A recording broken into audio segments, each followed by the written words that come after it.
Hello there, welcome to a guide and overview of Volkmar the Grim of the Empire. As always, I played through the initial turns to get a feel for the faction. These are my conclusions, and in the end I'll share the armies that I would try for the faction itself. Now disclaimer, this is not an in-depth guide or step-by-step, just what I typically view before starting a campaign. Now without further notice, let's start with Volkmar the Grim of the Empire. So for your short victory condition, we need to destroy the factions of the Oracles of Tzeentch, that means Kairos, and the Drakenhof Conclave, which means Manfred. He's very close to you. We also need to occupy, loot, razor sack 30 different settlements. This is quite a moderate victory condition, mostly because your first opponent is so close by that it'll not take too long. Kairos is a big deal, because of all the shenanigans and the annoyances it can throw at you though. Now the reward is quite cool, plus 3 hero capacity for all heroes, which is great for the Empire, especially for Volkmar, concerning casters and support heroes, which are all excellent for good army compositions. Now the long victory, it does shift things. You need to achieve the short victory, occupy, loot, razor sack 70 different settlements, and then control all the provinces of the Empire. So basically you have to go over here to the north. Of course, it can be via vassals and military allies, but very unlikely that Reichland will control all this area, unfortunately, by the time being, by the current meta, let's say. So yeah, it requires you to conquer all the south, most likely to defeat Kairos, and then go all the way to the north. It's a bit of an iffy campaign. Now, reward, if you achieved it, of course, reward is good. Plus 10 hero recruit rank, always good for the later stages of the domination campaign to get better heroes for your armies. It's always fine. Now, Volkmar is the head of the cult of Sigma, so he has a different mechanic. He benefits from collecting and sealing the books of Nagash for some buffs. His witch hunters and warrior priests have plus 4 hero rank, so it's really good to recruit those heroes as well. Bonuses is infantry for some initial units, so not top tier, so lower tier units such as the Flagellants, the Empire Knights, and Free Company Militia.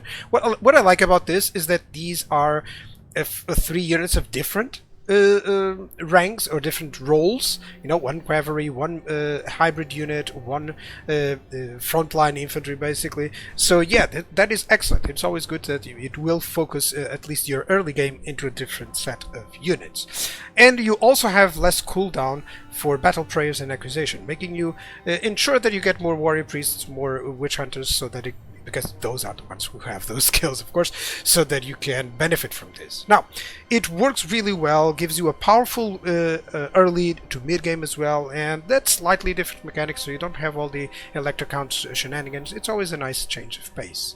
In terms of climates, as you can see there, it's rather good. I'll explain why, because for the most part, your initial area is completely, very good to conquer. I wish mountain were better still. That would be a much better campaign to dominate the whole map. But this is certainly a good campaign to dominate the whole map as the Empire. I would definitely recommend it. Yeah, definitely. A much better campaign to overall control, because of course you don't have so much issues like others with this, since you're not going to be affected by them for too long. Only mountains nearby really, so yeah, that's cool. So your starting province is a 2-settlement one, with 2 ports. This implies that you will need a second province for certain to get full military going. The only advantage is that it's so close that it's very, very easily to defend. So second province will likely be the one with Manfred. You have to rush him out, that's for sure. And then one advice that I can give you is to try to maintain the Black Pyramid of Nagash as sort of a choke point, because the enemy won't go through, they won't declare, they're very neutral in this case. So trying to maintain this as a border if you can. If you don't, well, then you'll have to control the initial area. But this river right here, it's a very natural barrier that you should try to embrace if you can. Now, in terms of enemies, you're quite surrounded. That's why I'm recommending that. Nearly everyone around, it's really not that fun for you. But yeah, it's not easy to break through. Avoiding wars on all sides will be tricky. Ensure that you take every opportunity to assist maybe likely allies such as Bretonia in the north, or maybe some Lizardment or dwarves over here, so take every opportunity to assist them to ensure that they survive, and then that you can get outposts from them, alliances, etc. So the typical expansion is of course to rush Manfred and then to proceed into the south. Always bear in mind that the initial borders may be compromised, so you may have to go against Cetra, who knows, and against the greenskins. Hopefully not without before solidifying a little bit your initial provinces. Now, you also have the sea nearby. This implies that you may benefit from any goodies there, which you should definitely try to go for at any opportunity. Your faction greatly benefits from, some rush of gold to get your military going. So yeah, definitely try to go for some sea goodies if you can. So in terms of diplomacy, you're part of the Order Tide. So dwarves, Bretonnia, High Elves, Lizardmen, they're likely to become your friends, but be wary of any wars among them, because they will go to war against them, and you're basically their link. So things can go sour. Be very prepared to having to choose between allies. That's certainly going to happen. So in terms of enemies, Vampire Coast, Tomb Kings, Undead, Vampire Counts as well, of course, Demons and Chaos, they're all certainly going to be your enemies. Later, you're going to have to deal with greenskins for sure to the north, or ogres to the north if they haven't been dealt with. Maybe some Skaven here and there, but for the most part, the undead and the chaos from below, from the south, will be your best, your most threatening enemies for sure. Now, outposts will likely happen with the dwarves for their infantry, some of their missiles perhaps, the lizardmen for their single entities, their flyers, that's a good idea as well, and Bretonnia as well for their flying cavalry. So these are just some choices that you can go for. I definitely recommend they'll always be very good additions to your armies. So Volkmar has quite reduced mechanics with really only the books of Nagash. His task is to go around the world and collect those books so no one can use them. You can see the world there, they're very pretty much far away actually. There's only one that's very close to you, and all it gives is the miscast base chance. It's not really that effective, but still. There's some in particular. One noteworthy one is, for instance, the 8th one. Look at it here in Lustria. It gives all armies melee attack, melee defense, leadership, everything that is useful really. So this alone may prove worthwhile to try and rush it to benefit from different army compositions throughout the game. So up to you, of course, to send out an army or two there to try and deal with this. Now, the main idea for us is that not only you get these rewards, but you also advance here on the number of books sealed. And by the number of books, you get an ancillary, a specific ancillary. You also get to unlock some Elector Count state troops, I'll mention them, and then you have some benefits for those Elector Count state troops, such as minus upkeep. In the later stages, if you seal out all books, you get 15% towards save to all characters. This is not to be negligible because of course your lords and heroes will become much better. And then the reduced upkeep, minus 70%, so pretty much you'll be able to field entirely Elector Count state troops, if it wasn't because there's a lot of cooldown. Let me show you there. So the Elector Count state troops you can exit here. Of course, you need to have sealed specific numbers of books to have them, to have the possibility. It does state there, once you have sealed 3 books, you can recruit those, 4 books, you can recruit those.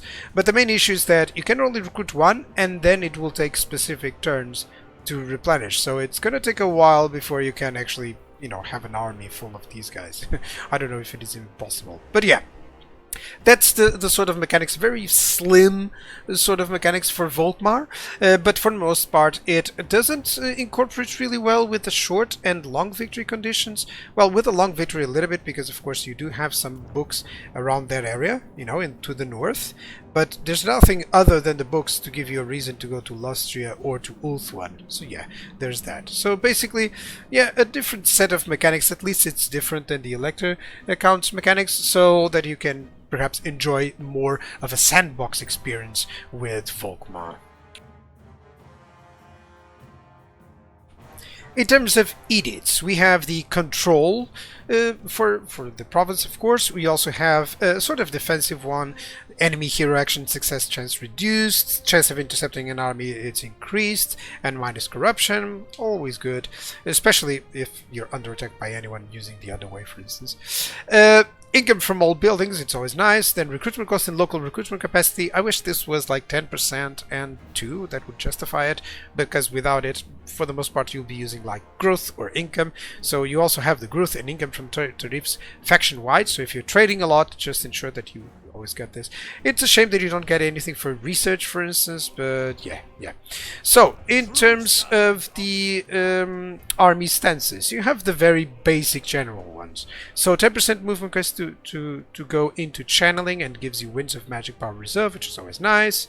Then you have the incamp. It costs 50% movement. It gives you replenishment and access to the global recruitment pool, also immunity to attrition. For the most part, when traveling rough terrain, that's the one you'll be using.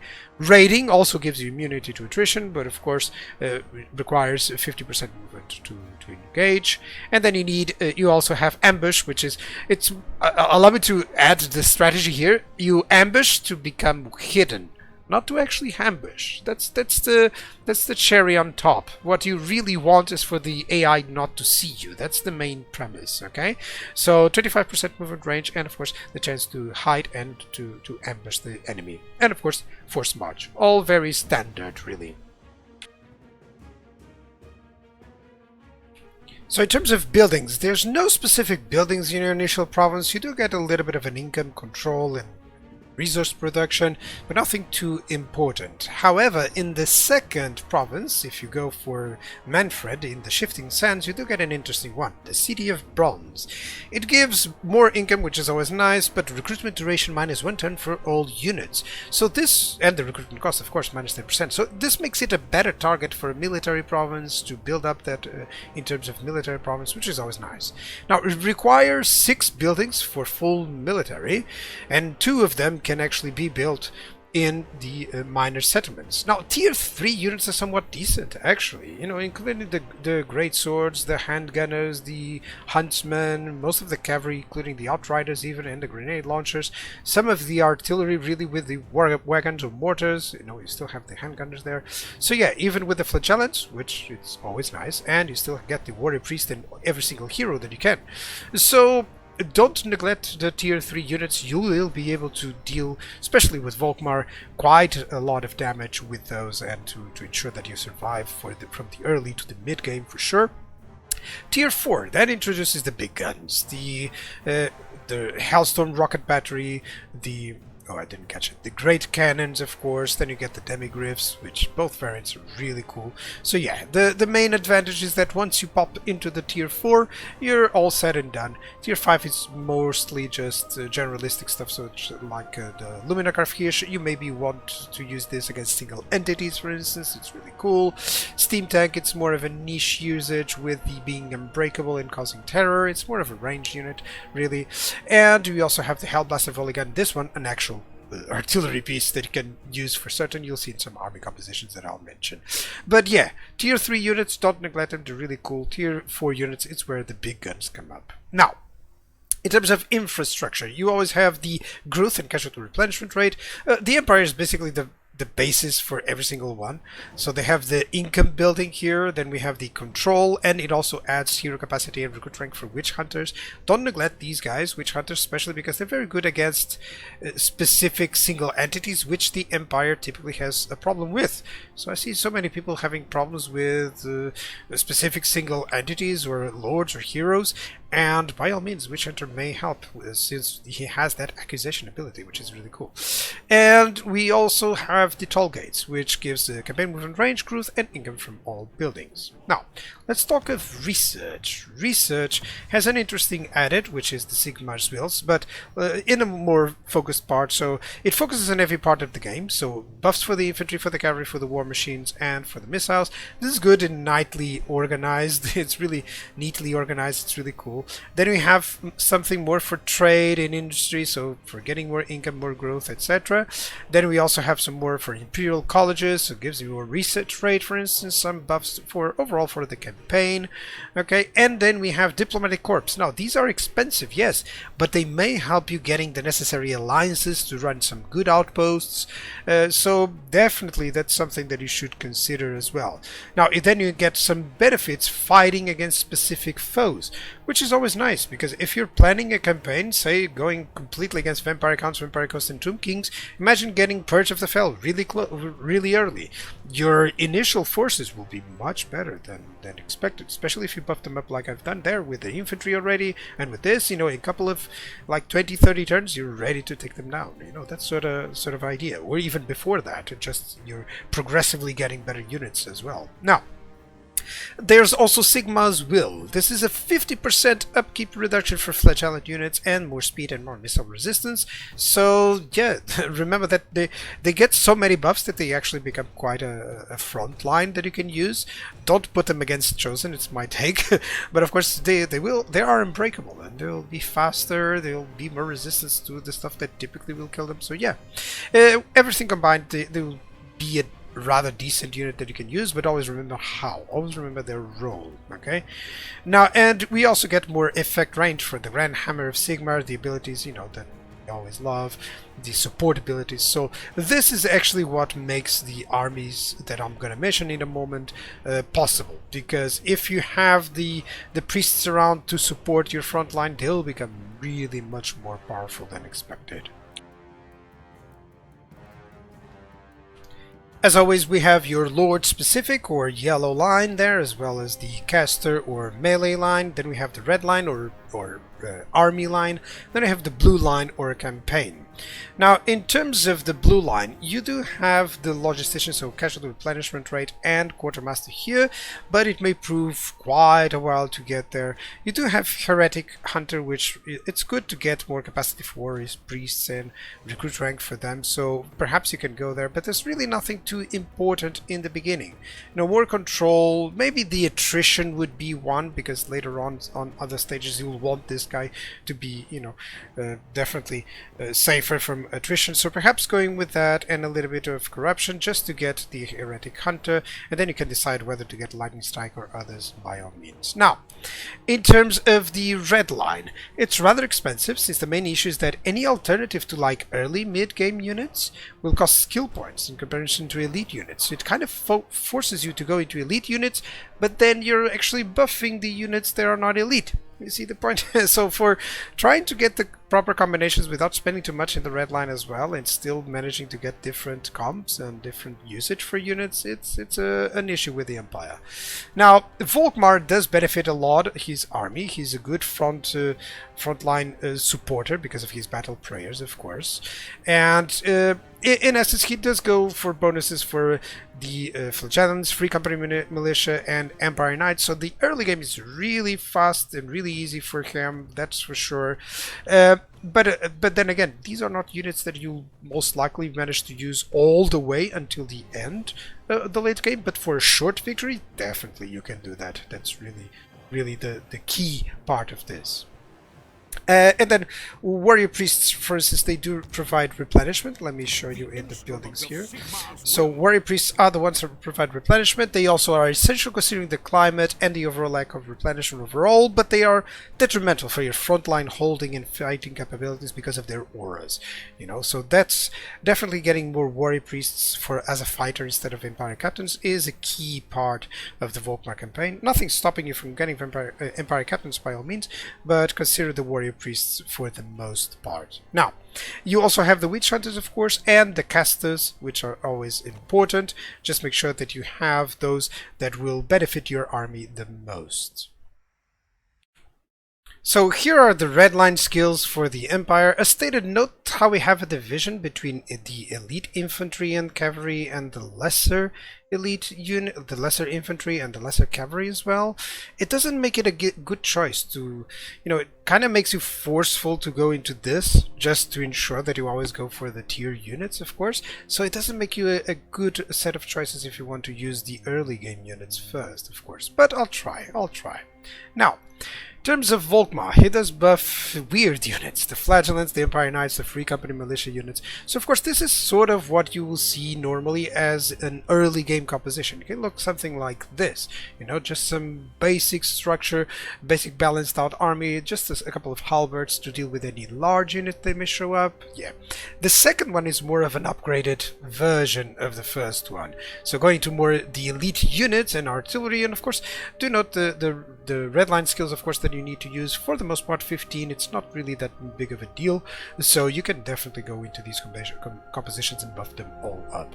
Now the third one is kind of like just an updated version of this one, with just heavier cavalry if you choose. So you may wish to just go for this one with the early game. Don't use the skill points for the Empire Knights, and then just buffed up for the demigryphs and use this throughout the game.